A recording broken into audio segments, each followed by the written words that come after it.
¿Sabías que cada 21 segundos alguien se inventa algún nuevo mito en torno a algún alimento? Yo no pierdo el tiempo con la fruta porque la fruta no tiene cero vitaminas, cero minerales. ¡Ay, la fibra! No necesito fibra para vivir. Hay un montón de mitos dando vueltas por ahí sin ninguna base científica y causando problemas de salud en muchísima gente. Ya sea porque eliminan algunos alimentos por miedo o porque se exceden en las cantidades recomendadas. Por eso hoy quiero hablarte de 10 mitos muy frecuentes que mucha gente da por verdades absolutas, pero quédate conmigo hasta el final del vídeo y te enseñaré hasta dónde llega la madriguera del conejo. Así que ponte cómodo y prepárate porque esto se va a poner bueno. ¡Vamos para allá!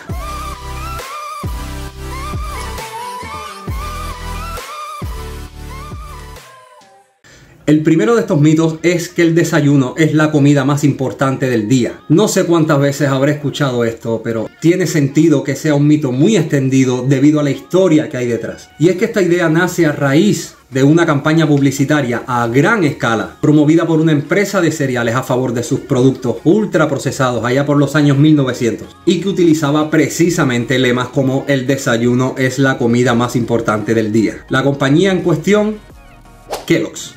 Vaya, recorcholis, qué casualidad. Y ese es el motivo, señoras y señores, por el que mucha gente sigue pensando a día de hoy que el desayuno es la comida más importante del día. Muchos estudios lo que han demostrado es que saltarte el desayuno no tiene efectos negativos ni en el metabolismo ni en el control del peso, porque el desayuno es simplemente una comida más como otra cualquiera. El tema de si desayunar o no, eso va a ser un asunto personal. Si estás acostumbrado a desayunar alimentos saludables, nutritivos, pues desayuna. Pero si vas a desayunar comida ultraprocesada, un refresco y un croissant con Nutella, o simplemente no te apetece desayunar por el motivo que sea, estás haciendo ayuno intermitente o simplemente no tienes hambre, pues no desayunes y ya está. Es tan sencillo como eso. No hay un solo estudio que demuestre que el desayuno sea la comida más importante del día. Lo único que existe para respaldar esa teoría es el viejo eslogan de una empresa que se dedica a vender desayunos. El segundo mito, muy escuchado, muy repetido también hasta la saciedad, es que todos los carbohidratos son malos.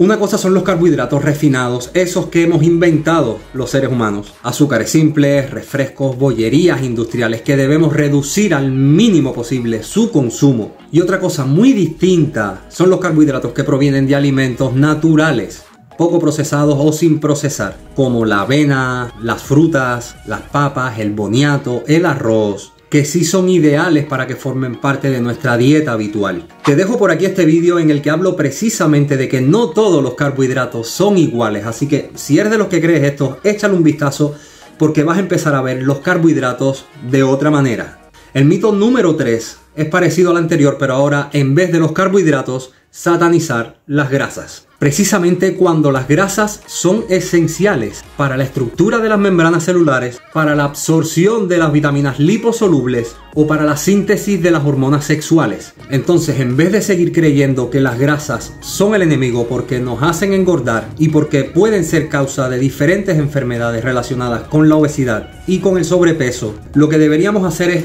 primero, entender que todos estos problemas no son culpa de las grasas, son culpa de un exceso de grasas. Y lo segundo, aprender a diferenciarlas, porque no todas las grasas son iguales ni merecen estar metidas todas en el mismo saco. Los ácidos grasos poliinsaturados del salmón o de las nueces, o los ácidos grasos monoinsaturados del aguacate o del aceite de oliva, no van a comportarse en nuestro cuerpo de la misma manera que las grasas saturadas del bacon o las grasas trans de la margarina. ¿Que todas las grasas aportan la misma cantidad de calorías? Ok, pero la respuesta hormonal de nuestro cuerpo frente a estos tipos de grasas va a ser diferente. Así que no le tengas miedo a las grasas, pero fíjate que sean saludables, que sean grasas de calidad y fíjate también en la cantidad que estás consumiendo para evitar que se acumule todo ese exceso de grasa. El mito número 4 viene relacionado con las grasas y es pensar que el colesterol es malo. Y es normal tener esa idea de pensar que el colesterol es malo y hablar del colesterol como si estuviéramos hablando de la lepra. Si en todos los medios nos están bombardeando día tras día, en la tele, en la radio, en internet. Tómate un Danacol al día, reduce tu colesterol. Pero ninguna de esa gente te dice, ni siquiera tu médico te dice que el colesterol es una molécula esencial, importantísima para la síntesis de hormonas, para la producción de vitamina D o para el funcionamiento del cerebro. El problema no está en el colesterol dietético, ese colesterol que se encuentra en los alimentos que consumimos, ya sea huevo, ya sea hígado, ya sea mariscos. El verdadero problema está en el colesterol que se acumula en tus arterias, formando placas y obstaculizando el flujo sanguíneo. Y aunque tendría cierta lógica pensar que si como más colesterol, pues voy a acumular más colesterol en las arterias, lo cierto es que no existe ninguna relación entre el colesterol dietético y el colesterol plasmático. Y te digo más, esos niveles de colesterol plasmático, el que vemos cuando nos hacen un examen de sangre, va a variar mucho entre una persona y otra, porque depende muchísimo más de otros factores, como el metabolismo de esa persona, o si lleva una vida sedentaria, o la cantidad endógena de colesterol que esa persona sea capaz de sintetizar, o de la cantidad de grasas trans, de grasas saturadas, o de azúcares simples que esa persona consuma. Pero el colesterol dietético poco tiene que ver con el colesterol en sangre, que en exceso sí que es dañino y sí que puede causar enfermedades cardiovasculares.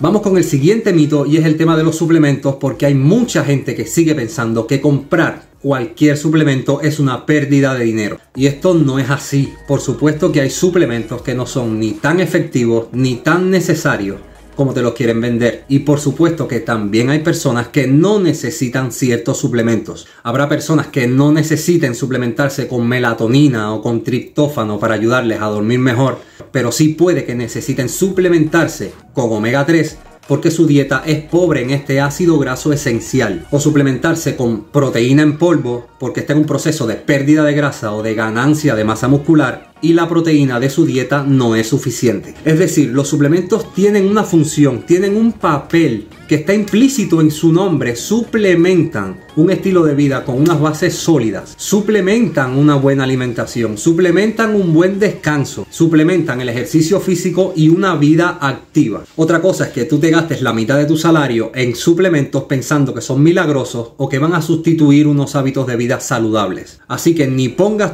todas tus esperanzas en los suplementos, ni infravalores todos los suplementos, porque en algunos casos van a ser necesarios. El mito número 6 es pensar que los macronutrientes, es decir, el conteo de macros, es lo único que importa. Porque veo todos los días, cada vez con más frecuencia, publicaciones en las redes que promueven la idea de que si llegas a una cierta cantidad de macros, ya está perfecto y no tienes que preocuparte de nada más. Y esto es un error muy serio. Porque tú puedes alcanzar tus necesidades de proteínas, de carbohidratos y de grasas a base de productos ultraprocesados, poco saludables, pobres en antioxidantes, pobres en vitaminas, pobres en minerales, pobres en fibra. Y esa no es la manera correcta de abordar una dieta, aunque tus macros estén en las cantidades perfectas. Puedes llegar a tu cantidad ideal de grasa comiendo galletas con aceites hidrogenados, grasas trans, o puedes obtener esa misma cantidad de grasa pero de mejor calidad comiendo pistachos, nueces o almendras. No puedes sacrificar la calidad de tu alimentación con tal de llegar a unos macros determinados. Los alimentos no son solamente proteínas, carbohidratos y grasas, son mucho más que eso. Aportan energía, pero también aportan información, enviándole mensajes a tu sistema endocrino que va a devolver ese mensaje en forma de salud o en forma de enfermedad, pero de que te lo devuelve, te lo devuelve. En el mito número 7 quiero hablar de otro error que se comete bastante a menudo. Y es que si en el anterior veíamos que los macros no son lo único que importa, aquí vamos a ver por qué las calorías no son lo único que importa a la hora de perder grasa. Y esto es una verdad a media o un medio mito, porque es cierto que la diferencia entre el total de calorías que comes y el total de calorías que gastas, ese calories in, calories out, va a ser con diferencia el factor más determinante en la pérdida de grasa. ¿Quieres perder peso? Déficit calórico. Ok, pero que sea el factor más determinante no quiere decir que no hayan otros factores muy importantes también y que debemos tener en cuenta. Que la calidad de los alimentos sea la adecuada. Alimentos de baja densidad calórica pero de alta densidad nutricional. Que la dieta no sea muy restrictiva y que pueda generar una adherencia durante años o durante toda la vida. Tener en cuenta algún desajuste que pueda tener en algunas hormonas como la leptina, el cortisol, la grelina o la insulina.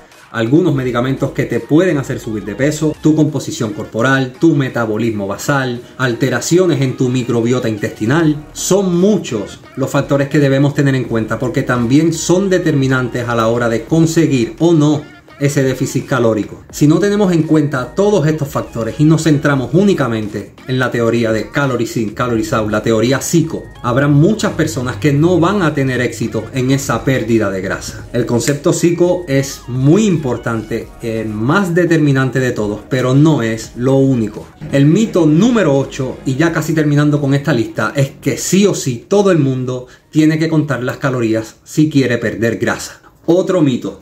Lo cierto es que la mayoría de personas, no hablo de todo el mundo, pero sí la inmensa mayoría de personas, haciendo una buena selección de alimentos, alimentos saciantes, alimentos poco procesados, ricos en proteínas, con baja densidad calórica, con una alta densidad nutricional y además realizando ejercicio físico 3 o 4 días a la semana, con una vida activa, con una vida no sedentaria, acaban perdiendo peso sin necesidad de contar calorías. Hay unos pocos casos, muy pocos, donde sí va a ser necesario calcular tu gasto energético total, llevar un control más exacto de las calorías que estás consumiendo y de las calorías que estás gastando. Pero para la mayoría de nosotros, de verdad que no es necesario contar las calorías en la etiqueta de los productos o descargarte una app para saber las calorías que estás comiendo. Simplemente quitando la comida basura o limitando su consumo a momentos puntuales, priorizando los alimentos poco procesados como frutas, verduras, carnes magras, huevos, pescados, aumentando la ingesta de proteínas. Ya te hablé en este vídeo de cómo la proteína puede ayudarte en tu proceso de pérdida de grasa, realizando ejercicio físico y aumentando tu actividad física durante todo el día. Todo esto te puede hacer perder grasa sin tener que contar una sola caloría. Y el mito número 9, y ya con este termino el vídeo de hoy y dejo ya de darte tanta muela, es que los refrescos light o cero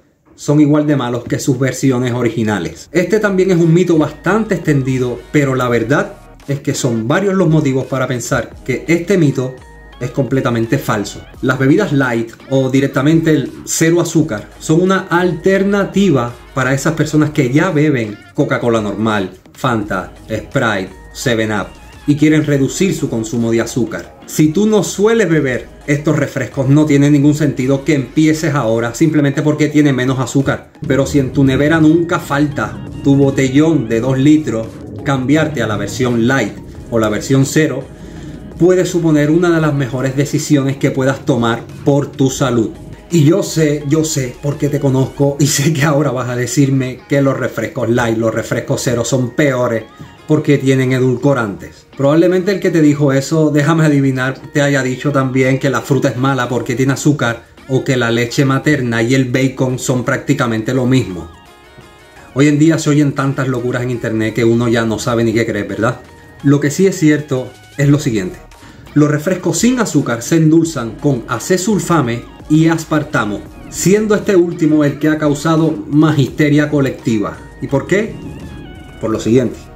Año 2005 se realiza un estudio que encontró linfomas y leucemia en ratas alimentadas con aspartamo. Y los medios de información, haciendo lo que mejor saben hacer, desinformar, empezaron a lanzar el mensaje de que el aspartamo produce cáncer. Pero hubo un pequeño detalle, pequeñísimo, insignificante detalle que se les olvidó mencionar. Y es que a pesar de que la cantidad diaria recomendada para el consumo humano es de 40 miligramos por kilo de peso, las dosis que usaron en ratas fue de 5.000 miligramos por kilo de peso. Casi nada. El equivalente a 2.139 latas de refresco al día. Pero podemos ir un paso más allá y poner un ejemplo práctico. Partiendo de la cantidad recomendada de 40 miligramos por kilogramo de peso al día y que una lata de Coca-Cola cero tiene 125 miligramos de aspartamo, una persona de 50 kilogramos podría consumir un total de 16 latas de refresco al día. Y una persona de 80 kilos hasta 25 latas al día sin sufrir efectos nocivos, al menos no por el refresco. Porque una persona que se mete 25 latas de refresco al día tiene otras cosas peores de las que preocuparse. Nos vemos en el próximo vídeo.